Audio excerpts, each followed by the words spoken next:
With this premier motorsport destination set amidst the scenic landscapes of southwestern Slovakia, welcome to the Slovakia Ring.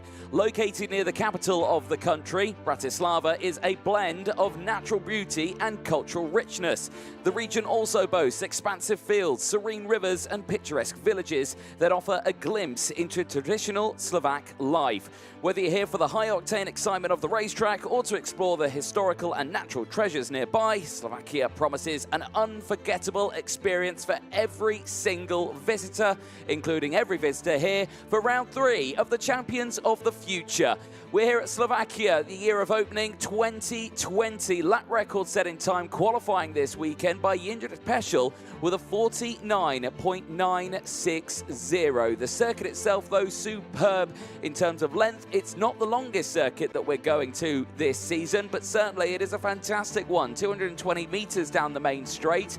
It's 150 metres down the infield straight. Track width around 7 to 10 metres wide. The actual total track length 1.1 kilometres or 1,172 metres to be exact. It's only 1 metre of elevation. It's a flat circuit here. There's some undulations, there's some bumpy corners out there, but the drivers so far have been loving it. The circuit itself, though, so many corners, 15 in total, 5 to the right, 10 to the left, and of course those 3 hairpins. All the drivers have been finding it a little bit of a challenge to overtake, but we have seen overtakes, and the opportunities that you've got out there are quite a few of them. In towards turn 1, in towards turn 5, the same at turn 7, 12, 14 and 15. But every driver says if you're going to go for an overtake, you have to commit 100%. Any drama on the entry of a corner, you've got to back out of it. Top speed that these drivers have been reaching into all of the corners as well, especially in towards turn number 1, 115 kilometres an hour. That's down the start-finish straight of 220 metres. Average speed around 85 kilometres an hour.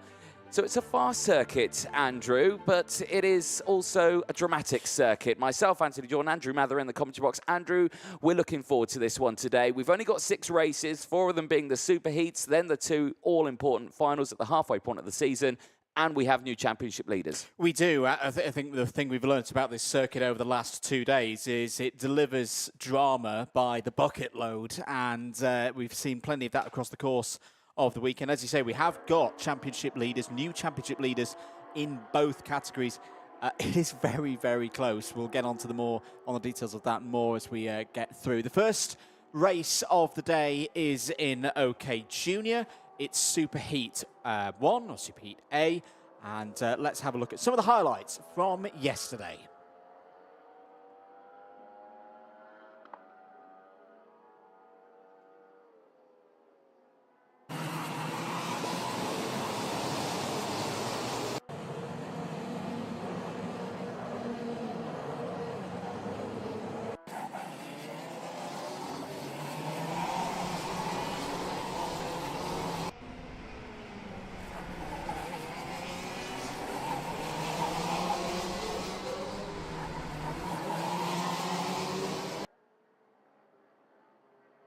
Well, a little problem there with the highlights package there. We'll hopefully try and give that to you in a few moments' time. But a little bit more about what we're going into today. Superheats, kick-started with Superheat 1 for the junior category.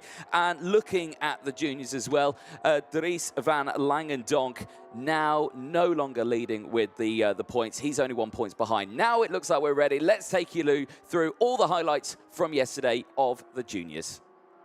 Saturday for OK Junior was all about qualifying through to the Superheats. Ricky Flynn Motorsports showed they once again had good pace in the dry conditions. The day started with a keen battle between teammates Filippo Sala and Sebastian Minz. First advantage would go to Minz. He would take the first race victory. Meanwhile, Nicholas Schaufler knew it was a big day for him. He needed to score points with championship contender Dries van Langendonk having a tough weekend here in Slovakia. He would take advantage, pulling himself through into the top 10, getting more championship points on the board. Harrison Mackie as well was looking to continue the form that he had on Friday, but will have a tougher time with things on the way to trying to add race victories to his tally. Alfie Slater as well returned with some good form, despite him nearly losing a race win on the last lap in his battle with Rocco Coronel. Moving through the order as well was Christian Costoya, the Spaniard, showing once again he's in true form in 2024. 3 race victories out of 5 for Paralympic Motorsports driver. No results worse than third. He would emerge on top at the end of 5 rounds of racing. Rocco Coronel would also race through to a strong finish. Having a tough time though were Forza Racing. As mentioned, Dries van Langenlonk having a tough weekend. Aaron Kara Osman retiring from one of their races early on. Andrea Marni had flashes of speed, but in the end would slip behind others in his races. It really has been a weekend of tough trials for Forza Racing. We'd finish with Costoya, as mentioned, on top. Mackie P2, Filippo Sala with a late win to P3 out of Minz and Kraling. Saturday for OK Junior was all about qualifying through to the Superheats. Ricky Flynn Motorsports showed they once again had good.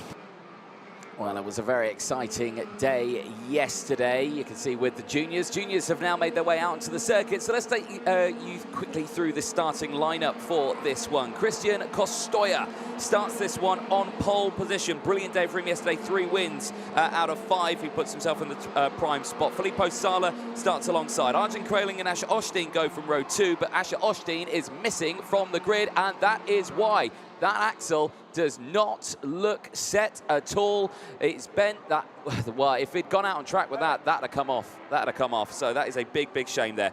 Rocco Coronel and Devin Waltz, they go from row 3. Roman Kamiab and Daniel Kelleher on row 4. Jack Iliff and Kento Craigie round out the top 10 on row 5, ahead of Alfie Slater and Luke Cornder. Bruno Grieg from Jesse Phillips, Scott Marsh from Gian-Matteo Rousseau, Jensen Burnett and Drew Waltz on row 9.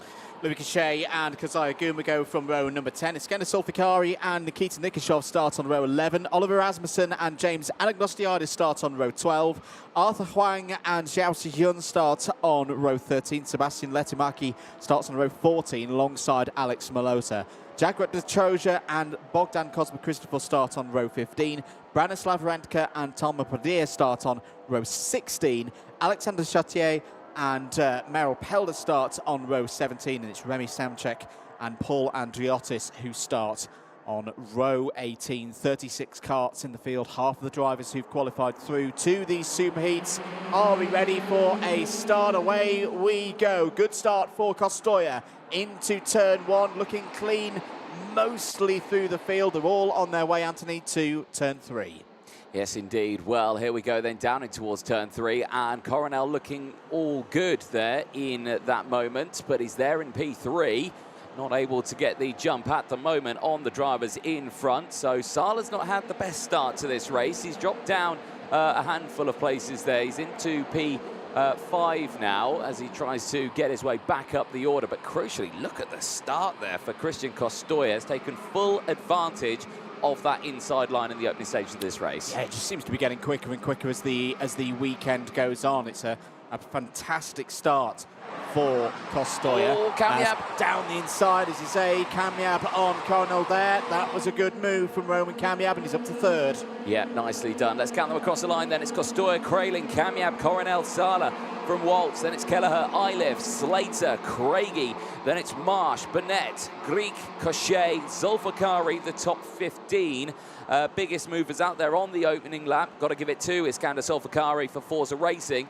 Is up 6 places in this race. The same for Louis Cochet, also 6 places gains. A handful more as well as Sala dives down the inside.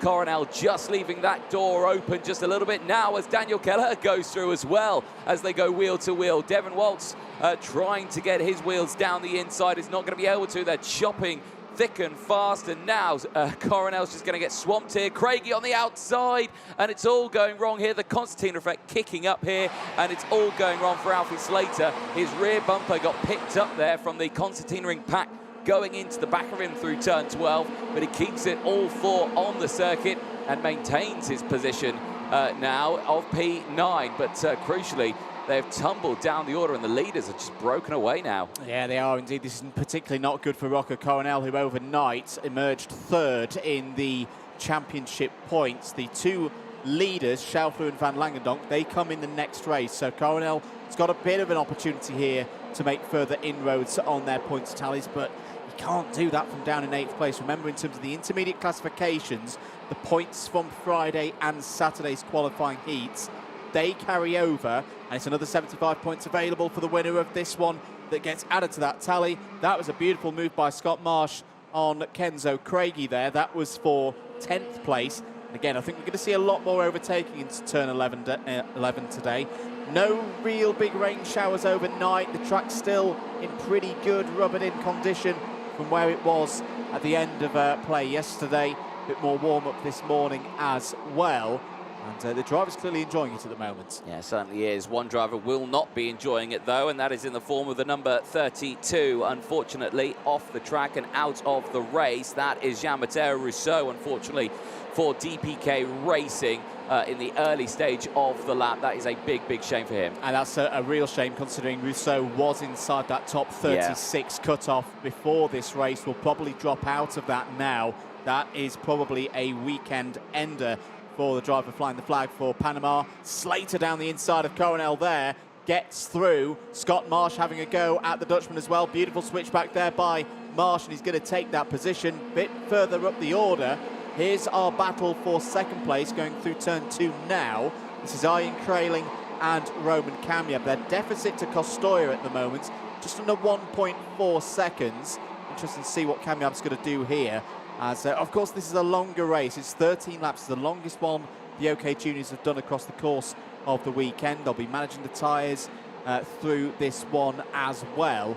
How do you think they're going to play this? What do they need to do differently, perhaps, to close that 1.4 second gap down? Well, I mean, that's going to be a tough order just in itself. Well, there you go. That's the first step of it. If you feel like you're faster, go for the overtake, and that is exactly what Roman Kamyab does. He gets into second place. That brings Filippo Sala now into play as he now goes down the inside through 14 and 15, goes wheel to wheel with Ian Kraling as they go down the start-finish straight, but it's not going to be enough, and Kraling will have to concede those 2 positions to Ricky Flynn drivers. Now will start to break away. Kamyab, though, has got a good gap already from these 2, but the gap between him and Costoya is 2 seconds. Alfie Slater, warning flag. He will not like that at all. He is in P8. That's a 5-second time penalty. Yeah, not good news for Alfie Slater. It's just good to see how the RFMs do now, because he had a bit of trouble within the ranks on Friday, but yesterday they got that sorted, took some race victories, dominated in one of the later OK Junior qualifying heats, took a 1, 2, 3, 4. So we know they've got pace around this Slovak karting centre 1.172 kilometre circuit. End of lap number 6. Costoya's lead is now 2.2 seconds. It's going out ahead of Kamyab and Sala. They need to find something now if they're going to have a chance of closing down at the rate where they're going to challenge Costoya in the latter stages. Change a little bit further down the order. Paul Andriotis and Branislav Renka have both got past Oliver Rasmussen, who had a really quick start, did Rasmussen. Was up into around the top 15, but has now slipped back all the way to 26th place. New fastest lap of the race from Thomas Pradir. It's been a tough weekend for Pradir, but that's a bit of hope there. He's gained 13 places so far in this one. He's up into the top 20. Certainly is. Another move here down the inside. Nicely done there for Daniel Kelleher on his fellow teammate Ian Kraling. As they swap positions now, Kelleher will have the opportunity to try and attack the 2 Ricky Flynns up ahead. Remember, this is factory Kart Republic team versus satellite Ricky Flynn team here. They're running on the Lando Norris chassis, which is one of the OTK products, of course, out there. But all these drivers seriously working hard here, especially Costoya, who continues to actually pull away from Kamyab, despite the fact that he's got the clean air in front. He's not being able to match the pace of Costoya. Sector time through Sector 1. Actually, Kamyab was around half a tenth faster than Costoya, but at that rate, it's not going to be enough. And actually, Costoya goes purple Sector 1. That gets taken away, though. Jack Iliff now takes it. But certainly, the pace is just ping-ponging a little bit, but Costoya is continuing to break away. Yeah, it's a really impressive performance yet again from Christian Costoya. Can wrap this one up. It would give him pole position for the final later on this afternoon. As, ooh, a bit of a problem there for Filippo Sala. This is going to be a chance, surely, for Daniel Kelleher down the inside.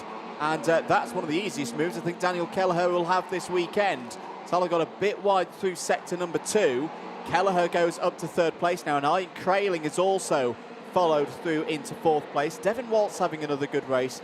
Mentioned earlier, Forza Racing, it's not been their weekend, but if there has been a shining light, I think, for Forza Racing this weekend, it has been the young American in the number 40. It's there again, up in 6th place. Yeah, certainly so. Now the teammates go wheel to wheel, back down the inside. Ian Kraling retaking the position he had earlier on, back into P3 now as he tries to hunt down Roman Kamiab, who is just a little further ahead.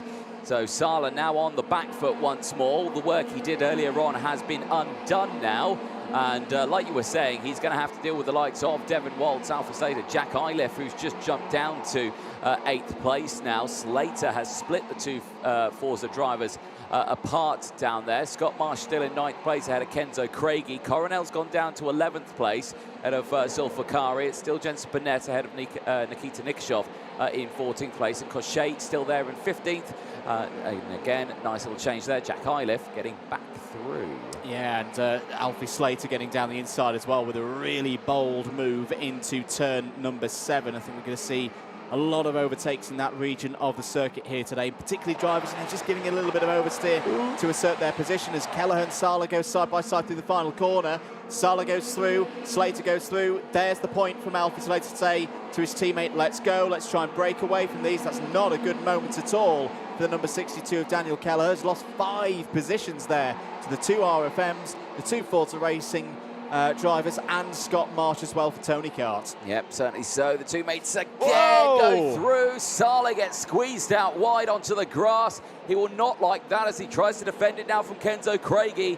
Down in towards turn number 7 we go, and Devin Waltz gets past the likes of Alfie Slater again. Slater jumping down the order. He's going to have to deal with Scott Marsh now just behind him. Kelleher has jumped down to 8th place. Sala's gone all the way down to P12 now. Coronel got through. Zulfikari got through. It's not been the one for Filippo Sala, who started this one on the front row. Yeah, he won't be happy with that last move at all. And yeah, that wasn't the best of teamwork between the 20 and the 27. 2 more laps to go in this one. Jensen Burnett has got past Filippo Sala now as well, is up to 12th place.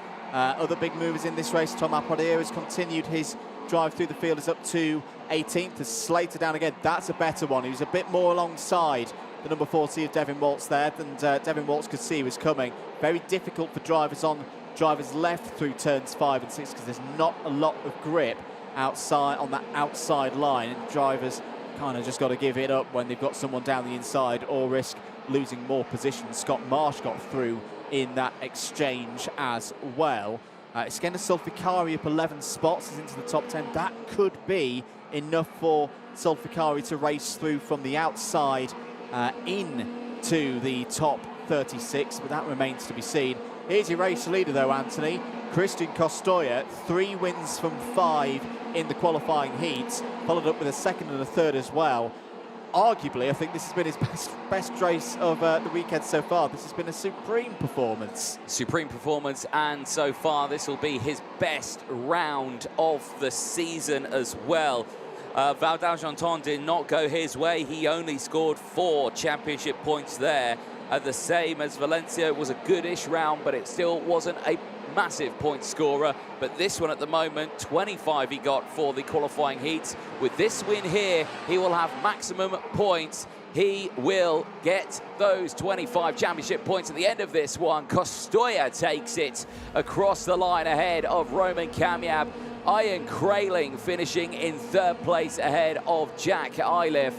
And then Alfie Slater finishing in P5, but Slater, remember, has that warning flag. He will tumble down the order.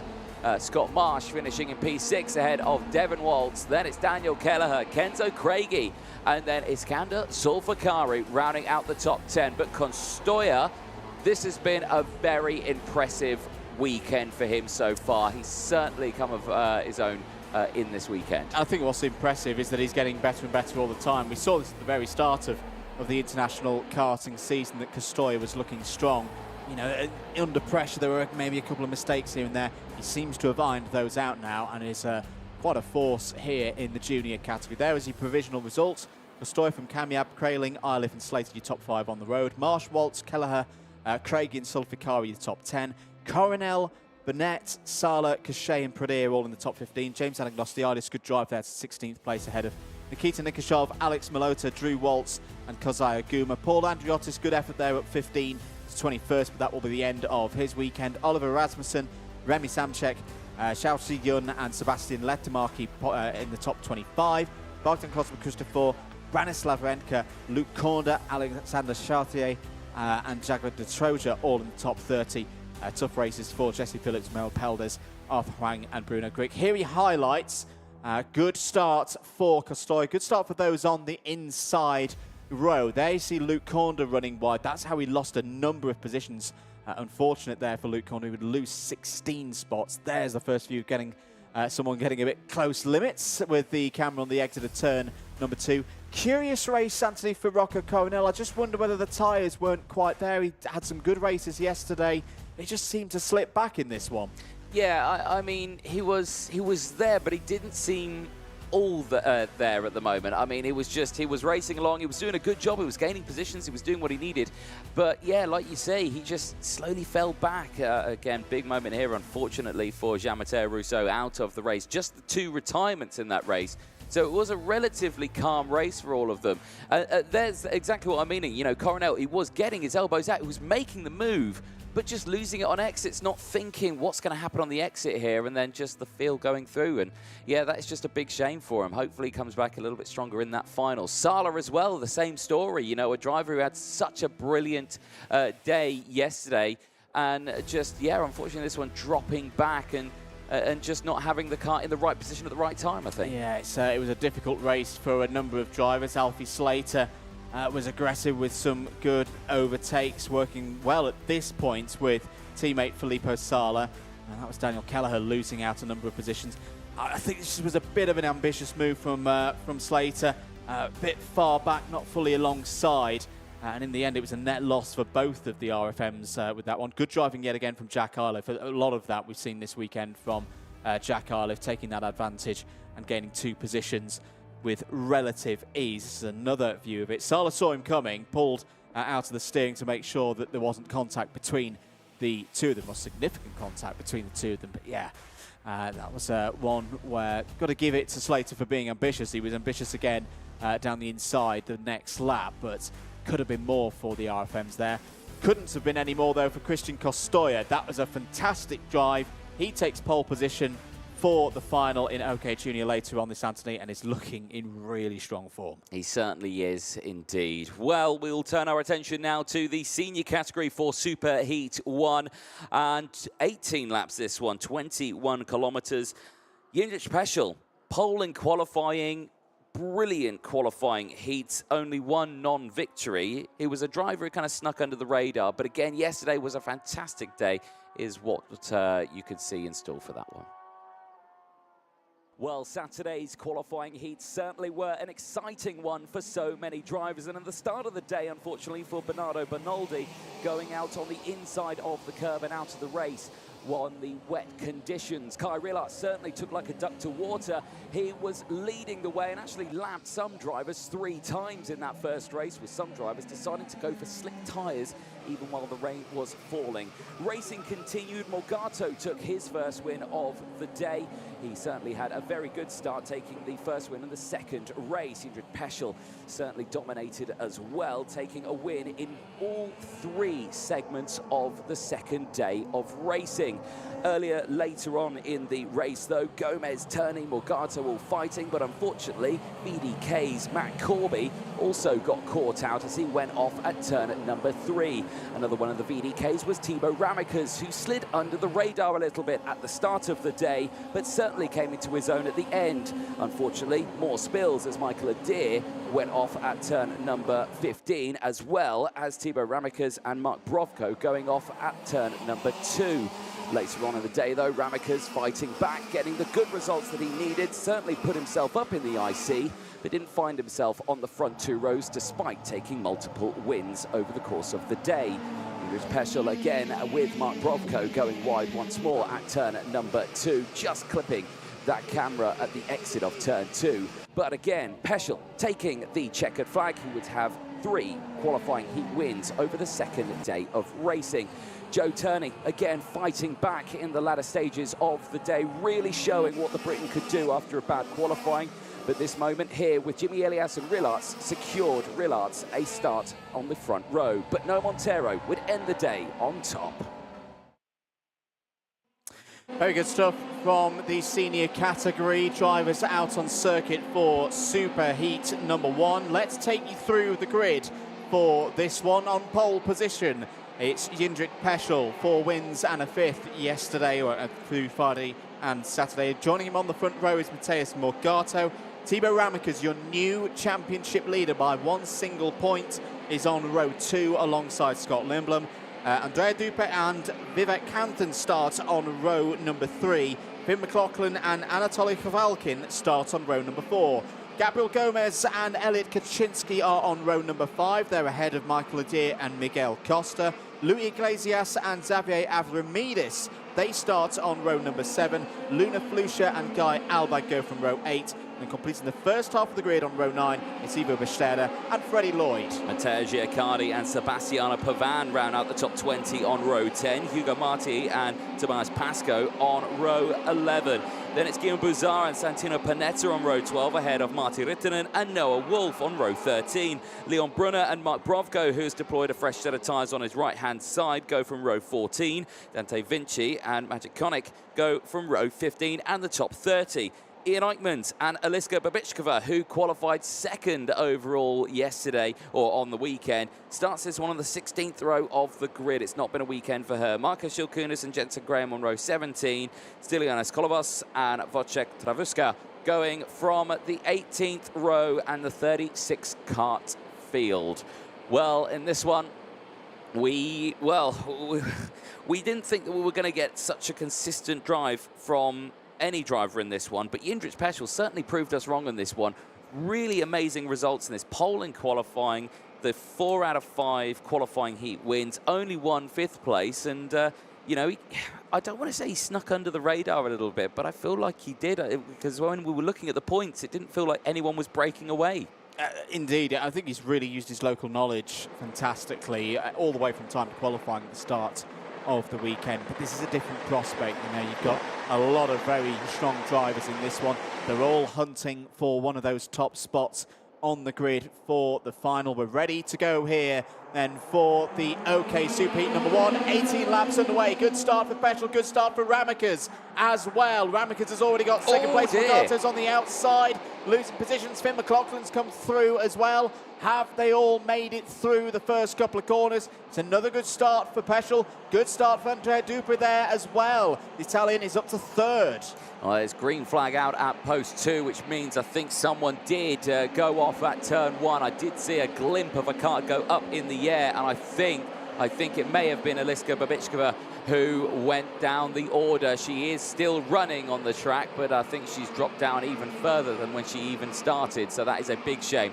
Ramekes there in 2nd place. He's taken advantage of starting from that inside right behind Jindrik Peschel as they make their way through into the final hairpin of the circuit, but as you can see, both of them breaking away here. Andrea Dupe there in 3rd place is trying to latch on to the back of these two, but he's going to have to deal with Finn McLaughlin, who's running his rear bumper. Morgato still there, Gomez there, Lindblom, Kanthan, then it's Adair, Kowalkin, the top 10 right now as they whiz past the static camera at the exit of turn 2. Fantastic shot, that one, but Ramekes just yet has not gone for the overtake, staying behind just right now, and I think it's just assessing where Jindrik Peschel is just positioning his cards. Yeah, absolutely. And Peschel knows he's got a decent gap in the intermediate classification. Depending on how results go, he doesn't necessarily need to win this race. 15 points was his advantage at the end of yesterday. There's also been problems for Sebastiano Pavan, a driver who was just on the outside of the top 36, needed a good start, needed to punch his way through into that final. That's looking very, very difficult now. The Italian is all the way down in 33rd place. Yes, indeed. Well, this one here, very close between these two. Still no change. keep an eye on it. McLaughlin sets the fastest lap of the race. He's now got past the likes of Andrea Dupe, who has unfortunately, while we've been watching this battle, has gone down positions, but Ramakas will go up a position here, down into the race lead through turn 7. Nicely done. Peschel didn't fight it. So Peschel, again, what you're probably saying there, he doesn't need to win this race. He can lose. He's in a position where he can lose a few positions here. He's got points in the bag that he can throw out the window if needed. And with McLaughlin setting the fastest lap of the race as well and closing in, he might have a problem. Noah Wolf out of this race. He's going to get a chance to restart it. Oh, he just misses out the throttle. Doesn't get it going.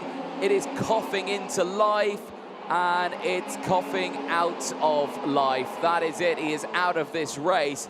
And I don't want to say it, I think out of this weekend as well. Yeah, in the second half of the field, one of those drivers who mathematically needed to go forward by quite a distance to get through and above the cutoff for the final. That's not going to happen now. What a shame for Noah Wolf. He'll rebuild, he'll come back, of course, but that is not the end of the weekend that he would have wanted.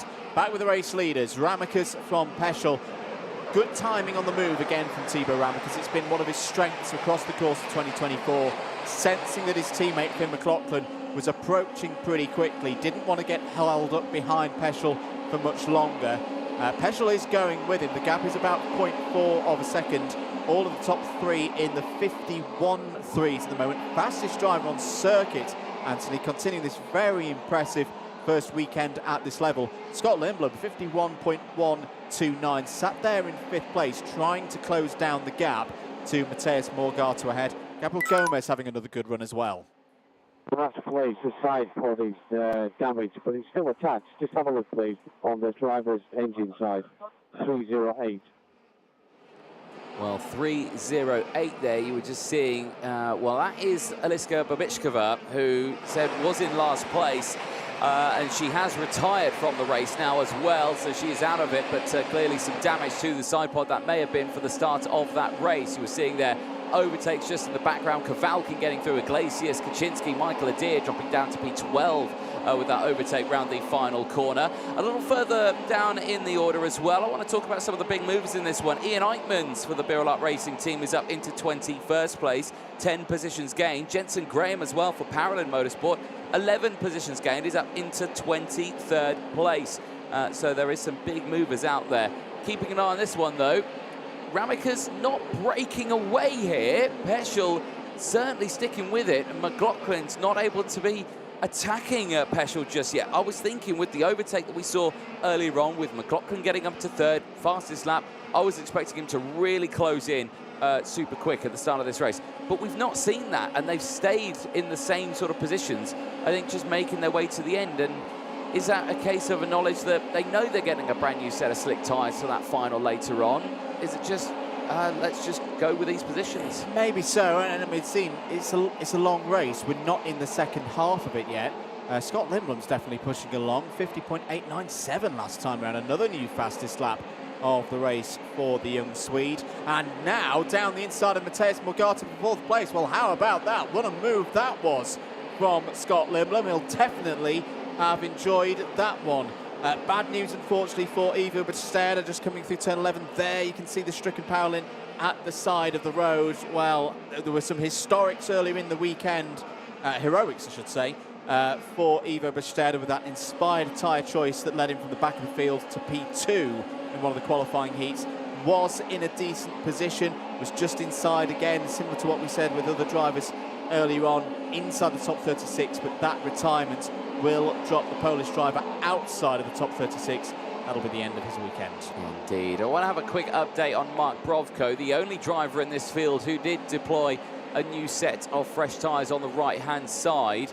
And he has gained 3 positions, but he's still there in P25. He needs to gain a few more if he wants to try and switch over on that cutoff, because he's on the other side of that one. He is in dangerous waters to be eliminated here. Down the inside, though, McLaughlin finally makes his move for 2nd place on Yuri Peschel. And Peschel goes down to P3 now. Now, that's still absolutely fine for Peschel. He knows he's in a good spot here. he could lose a couple more positions if he really wanted to. I'm sure he doesn't. I'm sure he wants to stay there in probably third place or maybe even gain another one. But he's still in a good spot here to be on pole position for that final. He just needs to keep it calm, collected, and stick on that rear bumper of McLaughlin up ahead. Yeah, with the maths, he is now on the bubble. He'd be dropping 12 points here. So, again, that'll be fine because he's got an advantage of 15. But if he does drop behind Lindblom, he'd then be relying on Kai Rillerts in the next race in this category to not win it. Yeah. It would be opening the door for the Belgian if Lindblom could get through. Oh, and he can get through down the inside through turn 12. A huge send for the driver from Sweden, and that is a superb move on Jiri Peschel. I don't even think he was expecting it. And now Peschel's looking behind him here now. Right, what's going on behind me? I've got Morgado, I've got Canton, I've got Duke. I don't want to let them close up here. You've been calm, you've used your bubble, but now you're going to have to watch that next race here because you could now lose pole position. This is where the experience is really, really going to be needed now for Jindřich Peschel to keep calm. He's pulling away from Morgado and Vivek Kanthan. Vivek Kanthan again. Well, we saw this yesterday from the young North American, and he's on the move yet again, getting past the former world champion with that one. There's Andrea Dupuy down the behind on the Primo Racing number 298, closing in. It's a curious race for Morgado as well, similar to what we saw with Rocco Coronel in the previous race. I was expecting a bit more from Morgado in this one, but right now just doesn't quite seem to have that outright race pace. We're on to lap number 11 now. 8 to go, including the one that we're on. Hugo Martin's having a good run, is up 9 places. That might be enough. He's one of those drivers outside the top 36 going into this race.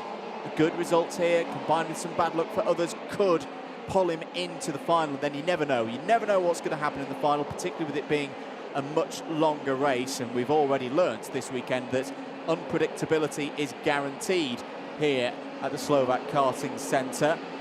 But yeah, at the moment, Morgado not able to make any impressions on those further up the order.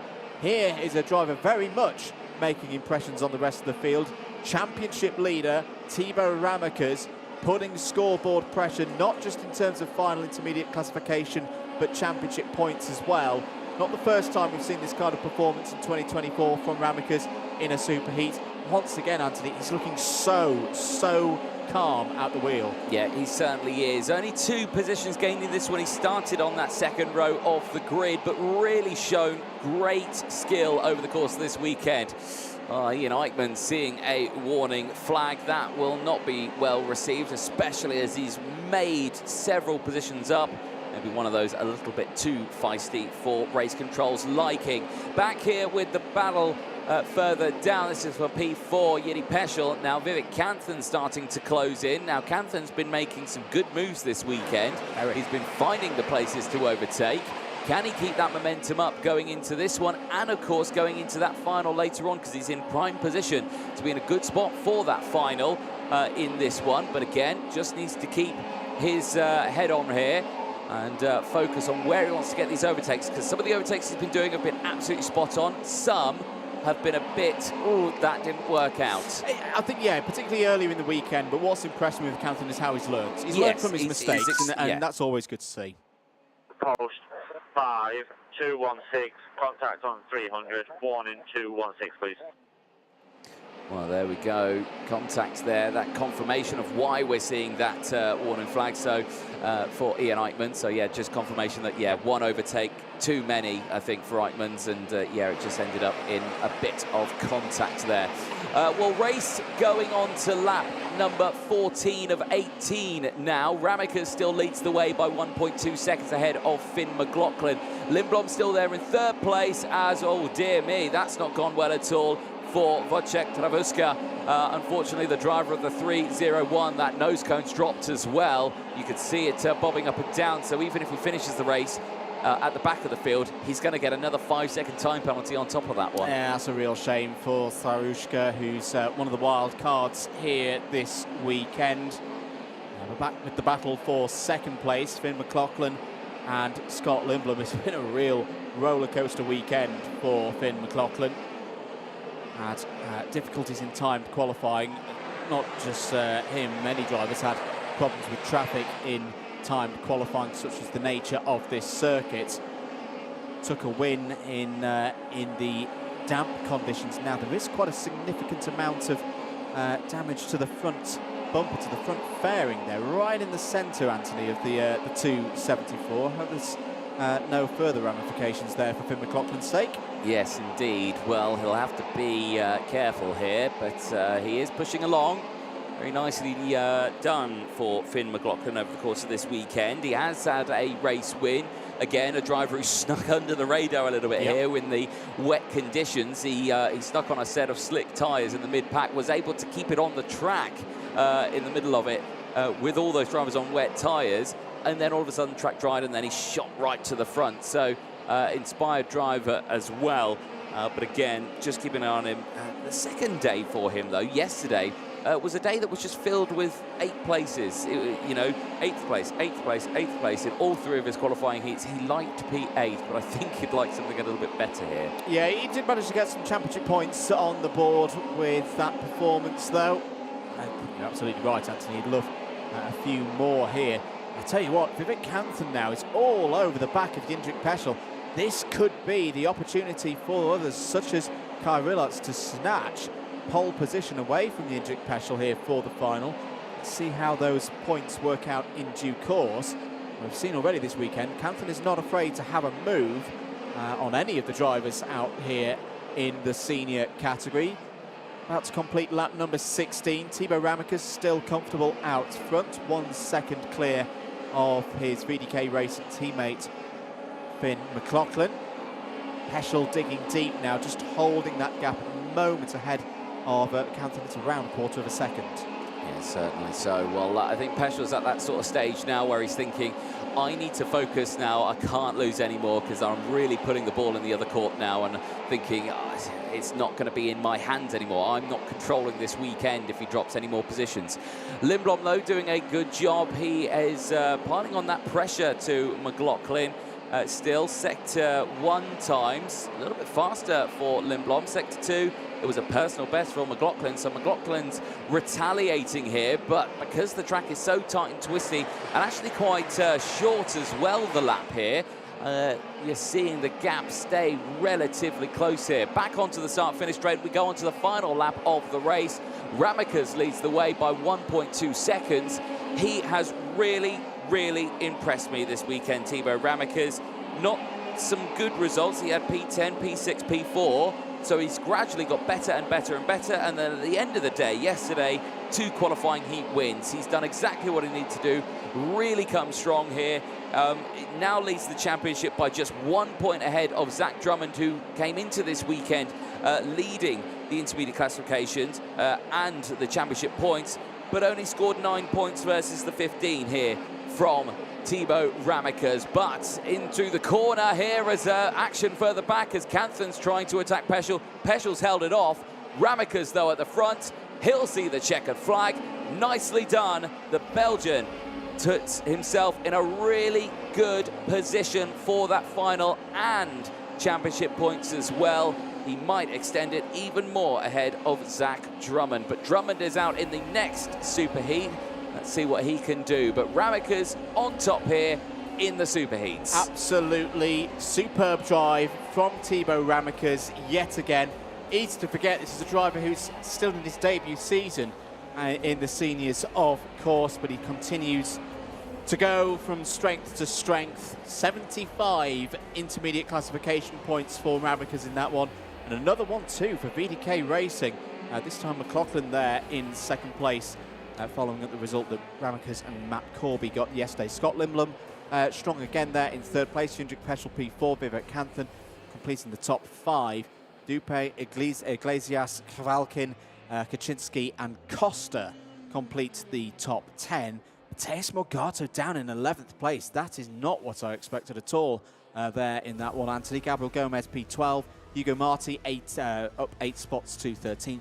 Top 15 completed by Michael Deere and Luna Fluja. Top 20s for Xavier Avramidis, Guillaume Bouzard, Matteo Giacardi, Sebastiano Pavan.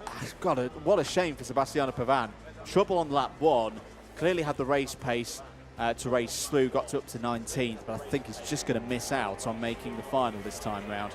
Let's have a look at some of the highlights from that first Superheat of the day in OK. Good start for Peschel. Key for Ramikas as well, Anthony, that he got down the inside line, immediately up into second place, made his job a lot easier for later on in the race. Yeah, certainly did. And I mean, yeah, like you say, not wasting any time, straight away putting it through. This moment here, Noah Wolf, and you can see the cart's not going, but I think the body language there just says it all. Like, that's weekend over, weekend done, not making a final. Oh, that was a big moment there on the curb. That's just hitting it at perfectly the wrong angle, and it just pinging the cart up in the air. For one of the CRGs. McLaughlin having a good race as well, getting past Peschel, moving up and finishing in second place at the end of that one. Lindblom in the latter stages as well of the race, getting through. But all of these drivers having a really good race. 03, 213, 213. Contact on 301, 1 and 2, 213, please. Well, there we go. That is the culprit then of going through the 2-1-3, but that is Marty Rittinen actually tumbled down the order on that race, and that was the cause of the retirement, unfortunately, for Wojciech Trawuska, who had a big, hefty bunch of damage to the front of his kart. OK, Junior Superheat 2 is coming up next. 13-lap race back with the juniors, and this time led by Harrison Mackie, who was the driver who we thought, Andrew, was going to be the dominant force this weekend. After the start of his weekend was 3 wins out of 3. Yeah, and it just didn't quite work out for him in the drier conditions yesterday. In those mixed conditions on Friday, he was almost unbeatable. Started the day well yesterday. If you think, yeah, we still had those mixed conditions in the first round of heats on Saturday. But yeah, 8th and 5th in his 4th and 5th rounds. But he's still got pole position here, virtue of the work that he did earlier in the weekend. This is a field dominated by the Britons at the front of the order, 4 of them in the top 5, and Nicholas Schaufler in the middle of them there. Very important race this, though, Anthony, I feel, for championship. Why? Well, we've talked about that there's been a change of championship lead overnight. Nicholas Schaufler has now taken the lead from Dries van Langendonk. We'll get more of that later, because right now let's catch up from Harrison Mackie yesterday. Here with Harrison Mackie, who didn't win that race, but puts himself on pole position for Superheat 2 tomorrow. Harrison, the work has all been down to this moment here. You had 3 qualifying heat wins. The second half of today, and actually today, has not fully gone your way, especially when you've had to start on the outside road. Tell us, what was happening in those last couple of races? In the last 2 heats, we started second, so they're definitely a lot harder to start second. You fall back quite hard at the start. The first start, I got pushed wide a little bit and it struggled, but that one, I think the start was a bit chaotic and everyone was everywhere, but we sort of struggled at the start, but we sort of fought our way back through. Yeah. You've done what you needed to do, though. You've got yourself starting on pole position for tomorrow's Superheats, and you put yourself in a good position still to get some championship points. I know we've said before, you're not in a championship position for this one. You're well down in the order, but still, it's always nice to have. And it's great practice for a couple of weeks' time as well, isn't it? Yeah, obviously we're only here for this race, not in 2 weeks, but we're showing pace that we want to show ready for the World Champs. Yeah, exactly that. Well, good to see. But excellent stuff. Congratulations. We'll let you relax now, enjoy your evening, and hopefully not get caught out by some rain. Thank you. Yeah, that rain was the biggest factor yesterday, wasn't it? There was a horrible bunch of rain that was coming over the circuit. Amazingly, though, we got all the racing done before an absolute deluge of rain, so luckily all the drivers just missed out on that one. Engines get fired up, the drivers make their way out onto the circuit. Let's take you through the starting lineup for this one. Harrison Mackie and Sebastian Mins gives us an all-British row 1 into this Superheat. Nicholas Schaufler and Jarrett Clark go from row 2. Noah Baglin and Oliver Kidmark round out row number 3. Boris Lysen and William Kalisha, who was pole in qualifying, starts this one on the 4th row of the grid. He did not have the weekend he wanted. Andrea Mani and Vladimir Vanikov round out the top 10 on row 5 ahead of Sanazi and Jacopo Martinez. Bosco Arias, who has impressed over this weekend, will start on the 7th row of the grid with Karja Fairhand alongside. Jos Mulder and Lev Krutilov round out row number 8. Efim Durinov and Dean Hugendorn give us row number 9. Archie Lovett and Illy Christian have work to do from row number 10. Jol Pokela, the winner at Val d'Argenton in round 2, starts on row 11 alongside Theo Battisti. Marcos Savalev and Henry Domain start on row 12. Marcel Shabo and Clara Kowalczyk go from row 13. Zhang Jose and Francois Cadal start on row 14, completing the top 30 on the grid for this one. Mats van Rooyen and Marco Glass. Big story on row 16. Championship leader before this weekend, Dries van Langendonk, has not had a good weekend. Can still salvage something, but has got to go from P31 on the grid in this one. He's joined by Alexander Dahlstrom on that 16th row of the grid. Kanish Grau and Maria Neto on row 17. It's a 36-cart field completed by row 18, Xavier Dudkovsky and Kasper Reipold. 1 point in the championship between Schaufler and Van Langendonk to the advantage of Schaufler. There are your intermediate points as things stand. Obviously, with those drivers on your screen, a number of them have completed their superheat. So it's Kostoya at the moment on 310, Krailing 249, etc., etc. The next highest ranked driver, of course, is Mackie. He's on 216, so he's just outside of that top 6.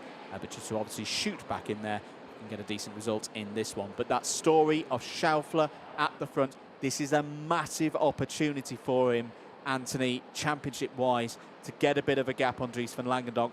Dries van Langendonk has just got to give it everything. He's got around a 30-point deficit to the cut-off right now. It's not impossible that he could race through to get onto just the back of the grid of the final. That'll be his aim.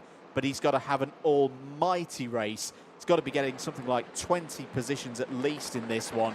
This could be spectacular. It certainly could be. We'll keep an eye on him over the course of this race. Of course, it's going to be an interesting one, especially when you're fighting for that championship lead. Into the tram lines. Are we going racing? Yes, we are. We are green flag, and away they go down in towards turn number 1. It's a great start from Mackie on the inside row. Backlund getting squeezed, but he's still there in P3, just behind Nicolas Schaufler in 2nd place. There in 4th place, you can see it's the Ricky Flynn of Sebastian Mins who gets up into that position as he tries to fend off the likes of Jarrett Clark, who's holding on to P5. Through turn 4, 5 and 6 they go. There's 2 cuts off the track, and That's one it. of them is Dries van Langendonk. His weekend is over. The 2nd place in the championship will score no points, and there's so many more drivers involved down here. You've got the likes of Zhang Jose there as well. Dries van Langendonk is another. You've got the 123 as well there. I think that's further up the order. Yeah, it's been absolute. It's not been a clean start to this race here. Yeah, Savalev out as well. That was all in the middle of the pack. Meanwhile, at the front of the order, end of lap 1, it's Mackie from Schaufler, Baglin, Mins, Clark, Leisen, Manny, Kalija, Kinmark and Ivannikov. That is your top 10 right now, and it's a close top 10. No one's broken away from the rest of the field yet. Yellow flags out through turn 5 and turn 6 for the recovery of all those drivers out of it. Derenov, Lovett, Batisti, Savalev, Shabo, Zhang and Van Langendonk. I reckon that is going to be the end of the weekend for all of those drivers. Real shame, a real mix of stories. You've got drivers who expected big things this weekend. Drivers like Batista had such a good time qualifying, as well as all down the inside goes Schaufler for the lead of the race. He's got it. Baglin slips through as well, past Harrison Mackie. Mackie looking for a little bit of a response, but elects to just hold there in 3rd. But Nicolas Schaufler may well have seen his championship rival Dries van Langendonk at the side of the road. He knows it's going to be nil point for the Belgian this weekend, and he's decided now is the time he has to go. This could be a key move in the championship for 2024. It could be, especially at the halfway point of the season. Here's Sebastian Mins trying to go wheel to wheel with Mackie. Thinks against it on the exit and now puts himself in competition with Jarrett Clark. Clark tries to go for the move as well, stays behind, who's himself is under pressure from Boris Leisen just behind as well in that Sodi car. But crucially, like you were saying there, Schaufler doing a brilliant job. Now, he doesn't lead the IC, so we won't get 25 championship points at the moment. He is only 3rd. Mackie is there in 2nd at the moment. Here's a replay. What happened at the start here? Oh dear, he just got caught out. He just got caught out, and you can see there he's tried to get the engine going. He's tried to get the engine going, but now it's just died, and that is a huge, huge shame for Dries van Langendonk. Just out of this race. It is disheartening when you start at the back of the field, because the likelihood of you getting caught out in someone else's incident is so extremely high. And it's what we go back to what we said on Friday on the Circuit PA. Was that time qualifying session going to be one of the most important of the year? I think the answer is most definitely yes. Dear me. Oh, it's Clark and the number 97 of Manny getting involved there. The number 96 of Kalija hops through, takes 2 positions in all of that. Boris Leisen and Oliver Kinmarker away and gone. I've really been impressed again with Boris Lyson this weekend. Anthony, he's been quietly getting on with things. Now, a run of every single race inside the top 10 that's continuing at the moment. There is one of the energy courses. It's Vladimir Ivanikov. He's slipping down the order a bit now. He's down to 14th. There are your changes in the Superheats points in the final intermediate classification. Pistoia's got the top spot confirmed. That we do know. Mackey's back up to P2 now in this one. Schaufler holding P3. Now, that would give Schaufler an additional 19 championship points. It would extend his lead over Van Langendonk to 20. Also, crucially, he's gaining points. He's gaining more of an advantage on Rocco Coronel in third place. This is a very good championship scenario now for Nicolas Schaufler. It's just a small matter of bringing it home. Yeah, certainly so. Val d'Argenton did not fully go his way in the qualifying and Superheats, scoring low. Certainly came back in that final, did Schaufler, finishing in second place. But these qualifying, it's certainly proving to be one for Schaufler at round 3 and at the halfway point of this season. Banglin there in second place, having a very strong race in this one. You saw briefly at the start of this race, he's got a little teddy bear attached to his nose cone at the start of this one. Not sure that's to spec, but I think it's aerodynamically very efficient.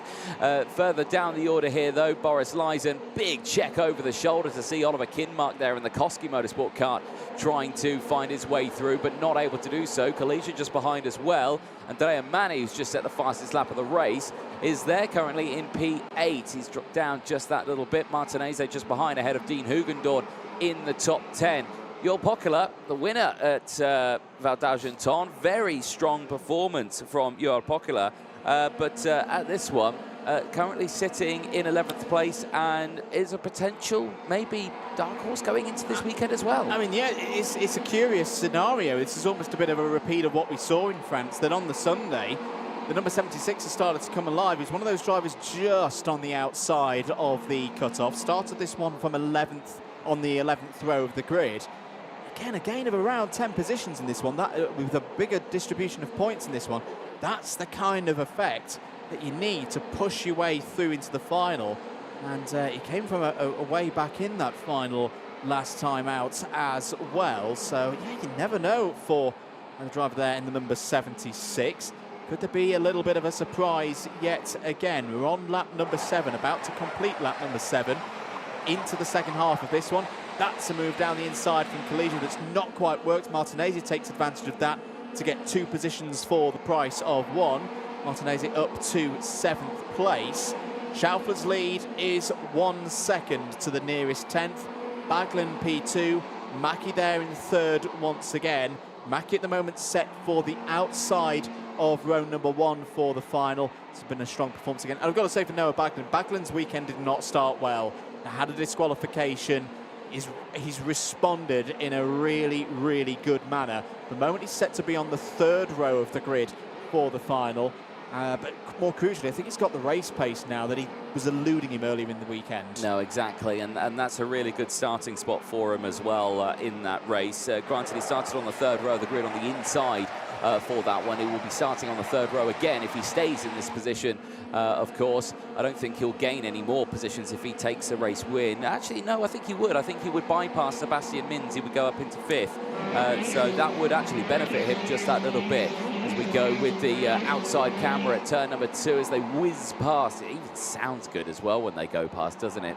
Brilliant to see. You just saw there a glimpse of one kart stranded on the outside. It was a Paralin Motorsport kart at the exit of turn number 4. That is the wagon of Sana Z, unfortunately, who himself has just received a warning flag also in this race, but he's out of the race, so it won't really affect him too much. Mackie, is he closing in on Baglin here? I don't want to say yes. Baglin's looking strong, but I think the answer is yes here. I'm going to keep an eye on the sector times. They're kind of similar at the moment. Baglin was faster sector 1. Well, actually, it was faster sector 2 as well, and sector 3. Well, actually, yeah, it was faster there as well. So no, he isn't closing in, is Mackie. But he's staying there. He's staying consistent.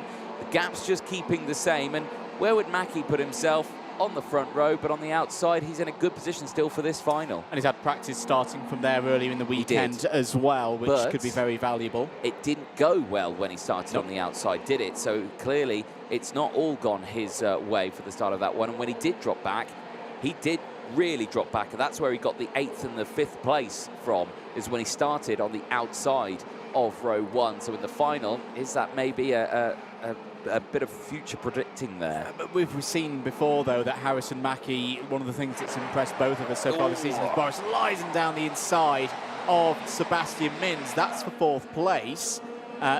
Mackie has this key ability for any driver at this level to learn from the bad times, learn from when things have gone a bit wrong. His form over the last 5 or 6 weeks has been impeccable, and you cannot count him out, irrespective of what situation he finds himself in. 3 laps to go, including the one that we are on. Martinez all over the back of Mins now, and going for a move down the inside into turn 7. Lovely stuff once again from the Italian, another driver who's running very well these last few weeks. That is another move for him up into 5th place. Now that helps Baglin. That now in the intermediate classification puts Baglin onto the inside of row number 3, because Mins has slipped back a bit. Here's the battle for 3rd. Boris Lyson is all over the back once again, this time on Harrison Mackie. Can Mackie hold firm for this 3rd place? Lyson really has got some true waft in this superheat here. He has launched an attack here on Mackie. Mackie goes defensive now, backing him up into Martinez. Martinez would love some redemption here on Lyson after that move down in towards turn 15. But as you saw there, Martinez running a little bit wide at the exit of turn number 6. Through 7 they go into the quick turn 8 and turn 9. Down the short straight through turn number 10.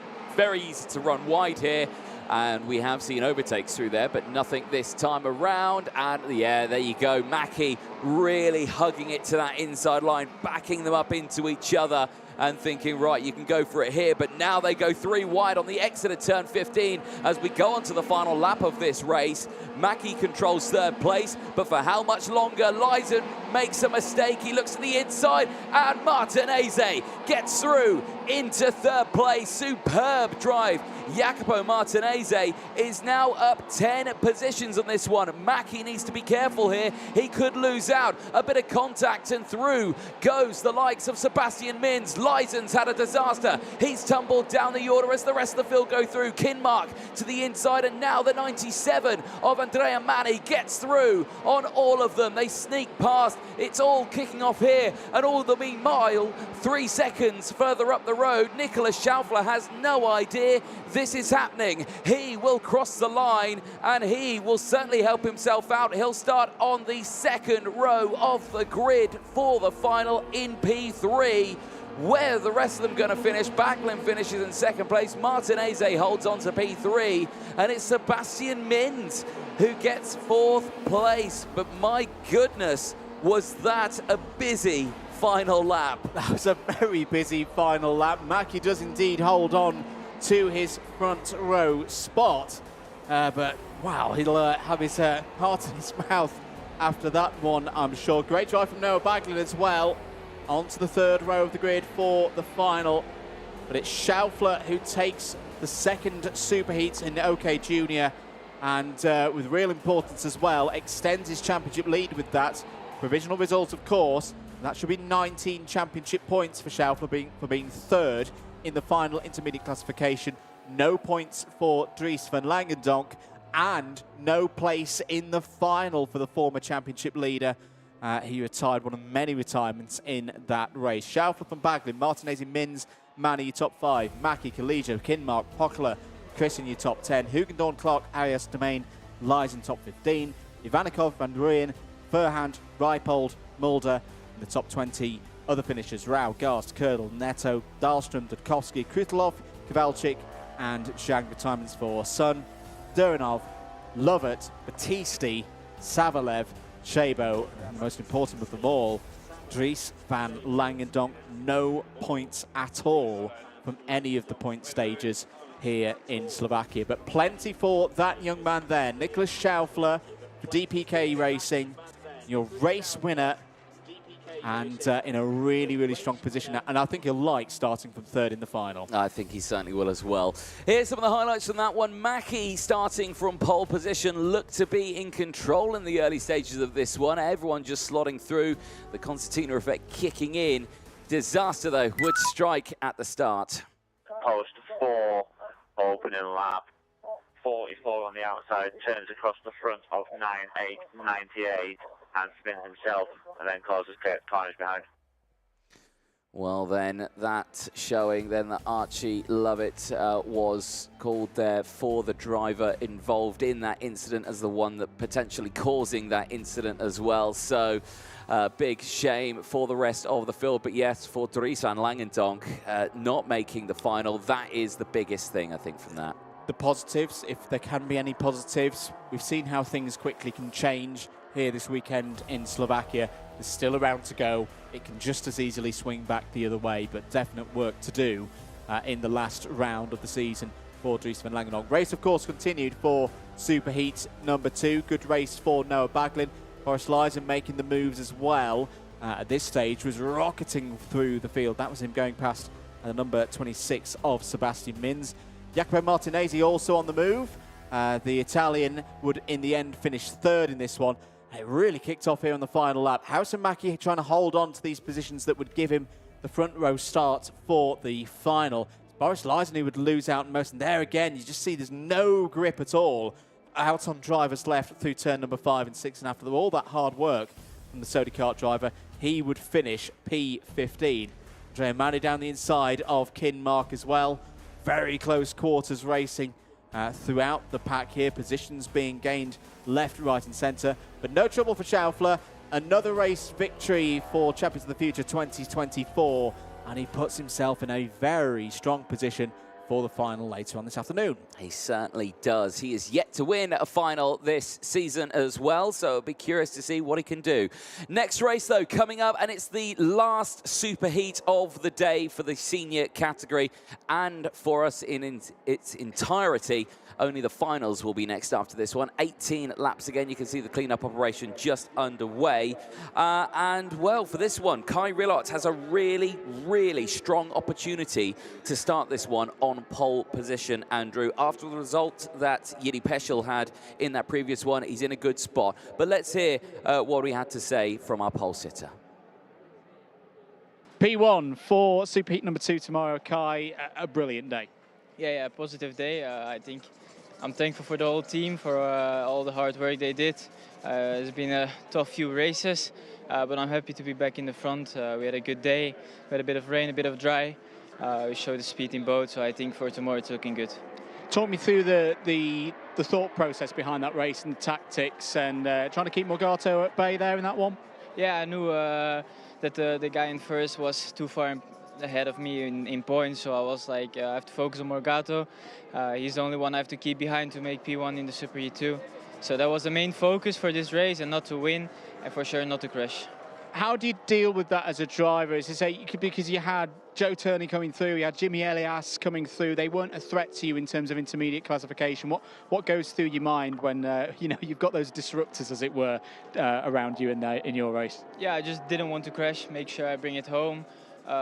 We struggled a bit because for some reason I didn't have full brake pressure, so I struggled a lot with that. Also, an overtaking was pretty hard.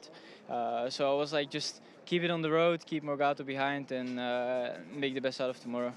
It's arguably been the best performance you've had so far this season. The pace has been really strong from the Sodi this weekend. What do you think's made the difference? I think all the whole hard work from the team, from the factory, and I think all has been just. Everything has been out good, so I cannot thank enough Sodi Kart and as well Franco from TM Engines. Yeah, it's been a good weekend so far, so I hope we can continue this tomorrow. Very good. Well, Kai, brilliant performance. Keep that performance going, and we'll see you again tomorrow. Perfect, thank you. Well, great to hear from Kai there, but like you say, starts this one on pole position. Really good spot for him. just needs to keep his head in the game right now and see can he start on pole position for that final. Joe Turney, another driver who has impressed on this one, qualifying 21st place overall. He did have to go out on slick tyres on a wet circuit, though, for his qualifying session, and amazingly, he came away with a 7th place at the end of that one, which I think in its own right is a good achievement. Did come away with a race win in his second race of the weekend, and has not been outside the top 5 in his results. That's why he starts on this front row. So again, he's fairly high up, and he's in a really good position to maybe also come away with a victory in this final.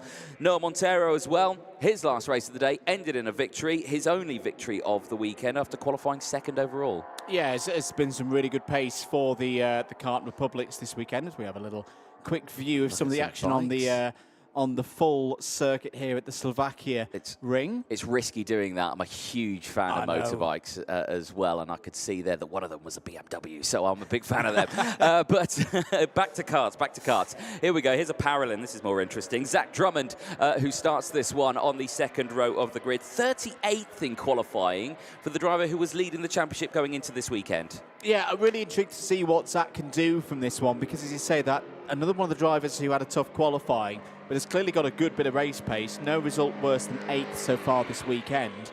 And especially now that Ramekes has put a bit of scoreboard pressure on Drummond, it's going to be a key race in his championship campaign. He's 1 point behind Ramekes going into this one as the crowds form on the bank there. I think that's just outside of turns 1 and 2. It's really close situation in terms of championship points. This Ramekes before these superheats on 156. Drummond, as I say, 1 point back on 155. Gomez 134, very much still in play. Peschel has pushed himself in there as well on 101. I wouldn't count out the likes of Joe Turney and Finn McLaughlin. Yes, they're some 60 points or so back, but again, 25 for being top of one of these ICs at this stage, and then 50 for the final. You know, it doesn't take long to really get yourself in the mix. Green lights on then. Here we go then for Superheat number 2. Here's your grid. Kai Rillarts and Joe Turney on the front row of it. Noah Montero and Zach Drummond on row 2. Lewis Whale and David Cosma-Christopher on row number 3 ahead of Jimmy Elias and Alexander Bondarev. Leo Nielsen and Mark Dimnitsky on row 5. Dmitry Matviev and Salim Hanar on row 6. Lewis Francis had a wild moment yesterday around turn 2. Goes from row 7. It's alongside Murillo de Roca. Aaron Garcia and Andy Consani are on row 8, completing the top half of the grid. On row 9, it's Peter Stiller and Radek Vavra. Row number 10, and giving us our top 20, sees Jakub Raschke and Alp Aksoy. Matt Corby, who had a retirement in his last race of the day yesterday at turn number 3. He starts on the 11th row of the grid. We'll have Alfons Miettinen alongside. Kasper Henriksen and Tame Soleil go from row 12 ahead of Blake Nash and Tom Dussel on row 13. Jakub Kamenik has deployed a fresh set of tyres on his right-hand side of his kart. He's the only driver to do that. He starts on the 14th row of the grid ahead of Tiziano Monza. Emilio Koivisto and Gracim Skulinov go from row 15 and giving us our top 30 ahead of Dominic Simek, Ludovico Busso, Bernardo Bonaldi, Vanga Clementson, Nico Hanalate and Marios Latke, who round out the 18 rows, 36 karts. A look at the intermediate classification. Peschel at the moment leads it ahead of Ramekes, Lindblom, Morgato, McLaughlin and Dupe. Obviously, in this situation, Kai Rillarts, who sits 8th in the intermediate classification, has 221. 75 points for this race if he gets added on. Maths, quickly, I can't do it. He's got to win it. Yeah. He's got to win it, this one, ladies and gentlemen, if he wants to start on pole position. There again, the hard-working marshals been absolutely fantastic this weekend. Have been dealing with wet, dry conditions, exactly the same as the drivers and the team's mechanics and everything like that. But they've been out there on the circuit working very, very hard, keeping the drivers nice and safe. But with our drivers here, safe is, I think, an option not in a driver's vocabulary. They will fully send it, I'm sure, in this one. Rillarts will need to know he needs to win it. Joe Turney, I think he's in a situation here where he knows that if I win this, it benefits me, but not too much. I'm going to be starting the final no matter what, and I'm going to make my way through. Any position helps. But I think it's going to be a tense one for Rillarts. Lights go green. Here we go. Down towards turn number 1. And Rillarts gets a good start. He holds onto the inside line. Montero and Turney go wheel to wheel, but Turney has to concede that spot and goes down into 3rd place. Montero up to 2nd. There in 4th place, Lewis Werrell's had a good start, and already immediately Montero goes wheel to wheel and gets the lead of the race. Rillarts gets squeezed out wide, and I thought that was his race over and his chance to start on pole over already. Now, he needs to focus and dig deep because he needs to close in here, but the concertina effect is kicking in. He hasn't got the power out of the corners. And look at Montero. He's driven away already. And we know that Montero has got some very good single lap pace. He had a fantastic run in timed qualifying. We know he's a fast starter. He can break away from the rest of the orders. And through goes Tony. Oh, there's a real mess at turn number 7. Out there. Radek Vavra's gone. Matt Corby's gone. Tame Soleil, Tom Dussel, and I think Ludovico Busso was also involved in that. So for all of those drivers, that's again drivers in the middle of the pack looking to book their ticket through to the final, and it's gone on lap 1. Yeah, that is a huge shame here. Big send down the inside. Jimmy Elias on Lewis Werrell gets his nose down the inside, and then the whole cart through as well. Werrell now will have to defend from the likes of Leo Nilsson just behind, who is having to deal with Dmitry Matviev at the moment. They go through the yellow flags at turn at number 7, so no overtaking through that sector. They'll have to wait for the green flag, and down the inside, Werrell is tumbling down the order. This is a huge shame for the young Briton. Yeah, Werrell has got republics everywhere to deal with right now. Very difficult indeed, and Zach Drummond is the next driver who's going to look to find a way past the youngster there in Forza Racing number 220. Intermediate classification situation. This result, as things stand, would give pole position to Peschel. He's got a 9-point advantage over Kai Rillarts. Kai Rillarts has got a 6-point advantage over Joe Turney. So if Joe Turney can catch up to his teammate Noah Montero and find a way through, he could get himself onto the front row of the final.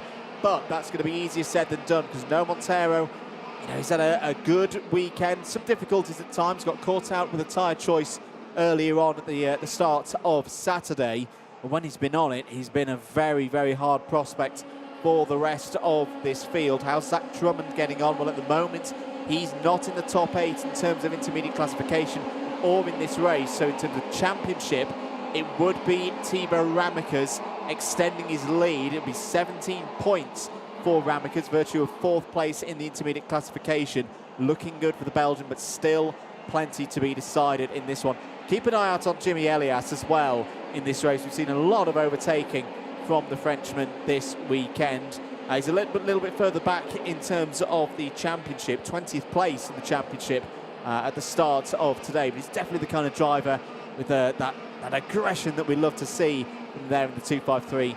It could be a real problem for the likes of Rillarts and Turney up ahead. It certainly could be. Well, race seems to have simmered down just a little bit now as drivers get themselves focused and dialed in on this 1.1 kilometre circuit at the Slovakia ring.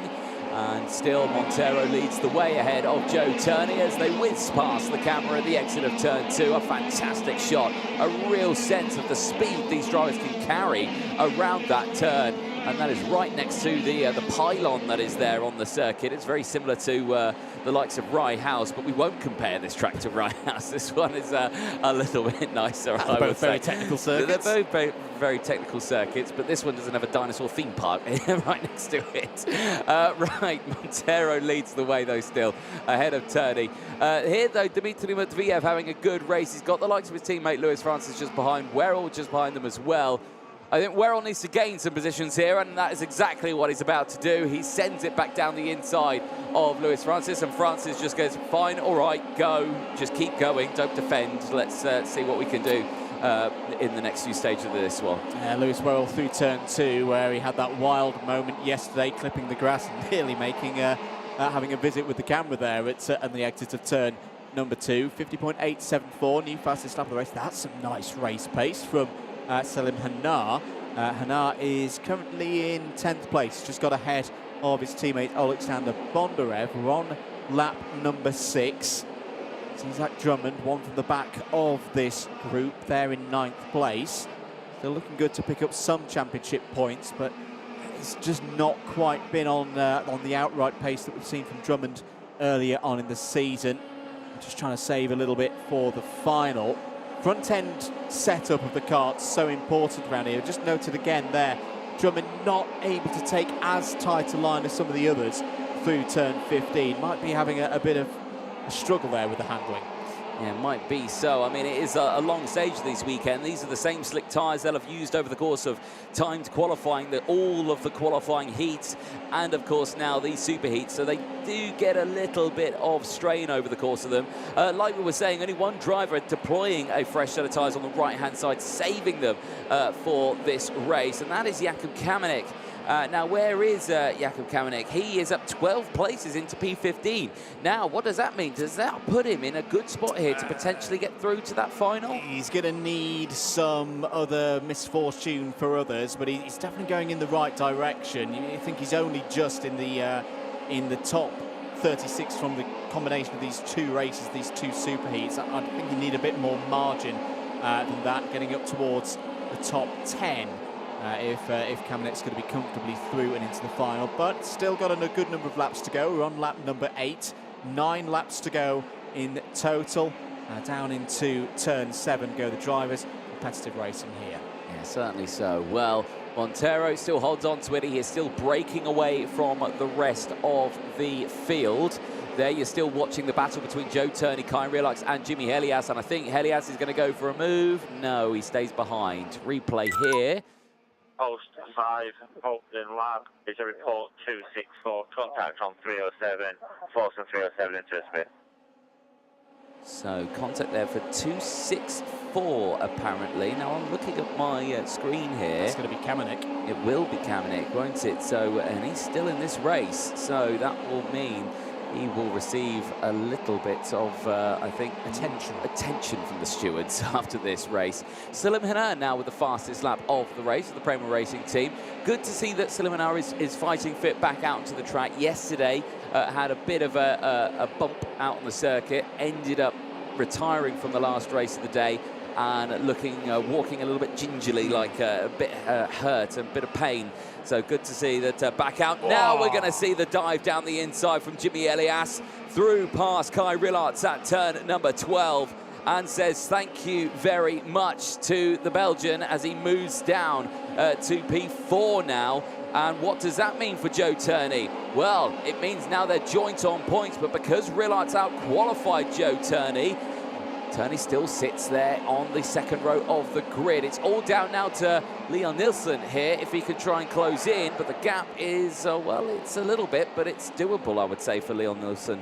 Definitely doable when he's got a teammate right on his rear bumper as well. Oh, as out of the race is Bernardo Bernaldi. It's a really tough weekend for Bernaldi. Had a strong time qualifying, a number of incidents though, and he's going to be out of this one, out of the weekend. Not the way that Bernaldi would have wanted to finish things. No, he has, that turn 1 has been his Achilles heel this weekend. I think he had a couple of races in the wet conditions where he got caught out at the start and he was shoved onto that inside line, and then now here he's got more drama and he's gone off at the exit. It's just not been his weekend, and unfortunately, is that going to be a weekend over incident for him? Yeah. I think so as well. So I think that will be the last time we see Bernardo Bernaldi racing on this circuit this weekend, which is a big shame. Jimmy Elias, he's closing in quite nicely here on Joe Turney. Rillarts is staying with him. That's actually quite vital, because if Kai Rillarts can stay with the likes of Jimmy Elias and close into Turney, he might have an opportunity here to regain a chance of starting a little higher up, but he's not going to be able to catch the likes of Montero, I don't think.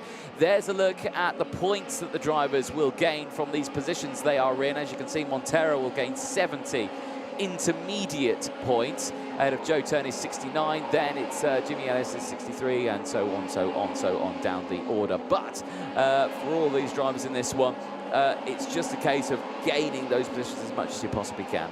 Yeah, I mean, the situation for Rillarts, he's going in the right direction. Where he doesn't want to be, he's falling into the clutches of Nielsen and Matviev behind, and he's pulling away from them right now. Here is that group, 5th, 6th, 7th. The two Card Republics joined by Lewis Werrell there on the Esprit chassis with Forza Racing, continuing to impress across the course of 2024. There's been a change further down the order. Andy Consani has got past Jakub Kamenik for 15th place on the road. End of lap number 12 into the final third of this one. Montero's lead is 1.8 seconds ahead of Joe Turney. Jimmy Elias still there in third. Kairilot's starting to come back a bit. He's only 0.3 of a second behind in fourth place, keeping that gap to Nielsen, Matviev and Werrell behind around 6 to 7 tenths. I actually think for Nielsen and Matviev and Werrell, they're going to have to think about Salim Hanar. We mentioned Hanar's good race pace earlier on in this one, Anthony. He's continued that progress. He's only half a second behind. Yeah, it certainly is. So, again, and we saw how exciting the last lap was in the Superheat earlier on. I suspect it might be the same here if it all gets that perfect storm. Drivers catch up and then they start to fend. And I think it all might actually start with the likes of Joe Turney and Jimmy Elias. Because if Elias can close into Turney, Turney will defend it because he wants to gain as many points as he possibly can. He does not want to lose any more positions. And if that backs it up, Rillards puts himself in a dangerous spot here with if Nilsson closes in and all sorts, because there's only 0.6 of a second between those two now, as David Cosmo Christopher sets the fastest lap of the race. He's making good pace. He's there P10. He's down a few positions, but he's still in a good one here. Werrell not being able to find a way back past these two Kart Republic drivers and the likes of Dmitry Matviev and Leo Nilsson, but still has really stuck with them here. Now he's going to try and make a move down the inside. Nicely done. That brings Salim Hanar right into play here, and now Matviev is going to have to be on the defensive here because Salim Hanar tries to get it down the inside. The Prema Kart, though, staying just behind of these three. Yeah, good timing there from Lewis Werrell. Was aware of the threat from behind in the shape of the Colombian. He decided, yeah, got to get through. Don't want to be the first driver vulnerable to one of the fastest out there on track through turn 2. Once again, full commitment on their way to turn number 3. Werrell breaking away from Matviev now. Matviev checking over shoulder, and Hannah for miles back. What a move that was from Salim Hanar.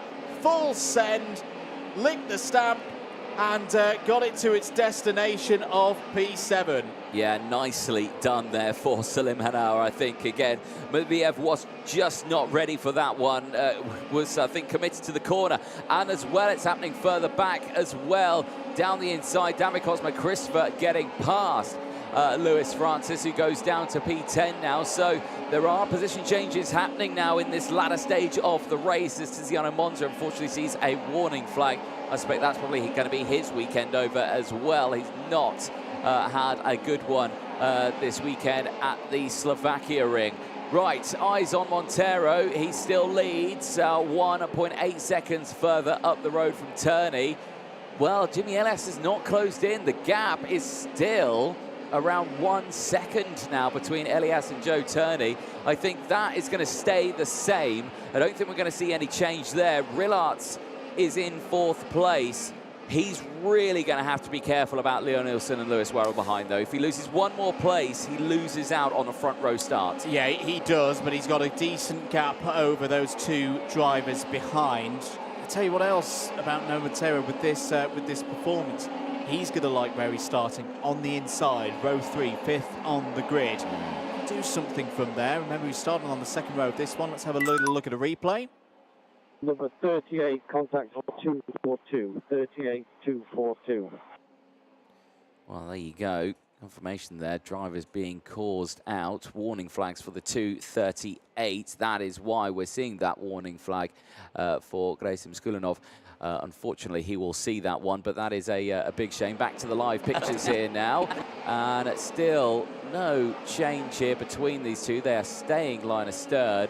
But good to see that Werrell is just pushing along here as we go on to the final lap of this race. Montero leads the way and looks very strong. He does indeed. Has been in full control of this one from the early stages. Lewis Werrell trying to find away through and an opportunity past Leo Nilsson for this 5th place. I don't think he's going to risk too much here, though, because he doesn't want to undo all the hard work that both these drivers have done across the course of the last 17.5 laps. But no, Montero, from 3rd place on the grid, has been in full control. This is back to the form that we saw from Montero. Out of the race is the 303 of Maros Hladky. That will be the end of the weekend for one of the local drivers here in Slovakia. But no, Montero marches on. Victory in Superheat number 2. Books himself onto the 3rd row of the grid for the final. And it's his 2nd race win of the weekend. More importantly, in terms of the form book, that's 2 in a row for Noah Montero. He's looking very, very good here. He's followed in by his teammate Joe Turney, who will be ahead of him directly on the grid. 3rd on it for the final will be Joe Turney, pending, of course, this provisional result. Jimmy Elias P3, another good drive there from the Frenchman. Kai Rillertz and Leo Nilsson complete the top 5. Well, a good result, and there you can see the Superheats just at the bottom of your screen. It does confirm drivers will be in a very good spot for these races. Peschel confirms his pole position start ahead of Kai Rillertz, who will be starting alongside him. Joe Turney will have the inside going in towards turn 1. On the 2nd row of the grid, he'll have Thibaut Ramicas alongside as well. There's a look then at the provisional classifications as well from that race. A brilliant run. Jakub Kamenek, P14, 13 places. We'll have to see. We'll have to do the maths on that one to see, did he just make the cut through to get into that final? Because if he did, that is an effort for the DCR Motorsport driver. And the rest of the results as well. Brilliant stuff, but only quite a handful of retirements in that one. Marius Hladky right on that last lap. Bernardo Benoldi, another one of the retirements. Radek Favre, Matt Corby, Tame Soleil, Tom Dussel, Ludovico Busso. So many big names in that one, all out on that opening lap, and a hefty cleanup operation underway. Here's a look then at the highlights from that one. And again, good start initially from Kai Rillertz, but keep an eye on Noah Montero starting in that P3. He gets his teammate done down the inside. There we go. Turney down to 3rd place, and then Montero immediately later on in the lap would fight back. 2 of the cars taken to the curb there. Carnage would ensue later in the lap for these drivers. Montero, there you can see the first attack down the inside, and I thought it was going to be really all over there for Rillertz as he hit that curb. Yeah, that could have all gone wrong for the pole sitter. It definitely did go wrong on lap 1 for Busso, Dussel, Soleil, Corby and Vavra. They would all be out of that one, and that would be the end of the weekend for a number of those drivers. Lewis Worrell had a few problems at the starts, lost out to Jimmy Elias, and then was having to deal with all of the kart republics in half of Slovakia, it would seem, as through went 3 of them there. But Worrell would fight back later on in the race, knowing he's got good race pace as these races grow. That was him down the inside of Lewis Francis in the 257. Lewis Francis saying, yep, happy with that. Keep going on. Let's see what we can gain later in the race. Jimmy Elias, number of great overtakes. That was another one in the show reel for the Frenchman. 3rd place for victory lane ahead of Kai Rillertz. Out would go Bernardo Benoldi on lap number 10. End of the weekend after the driver flying the flag for Italy. Latter stages, the Worrell fight back would continue. That was him down the inside of Matviev. This was an almighty move from Salim Hanar.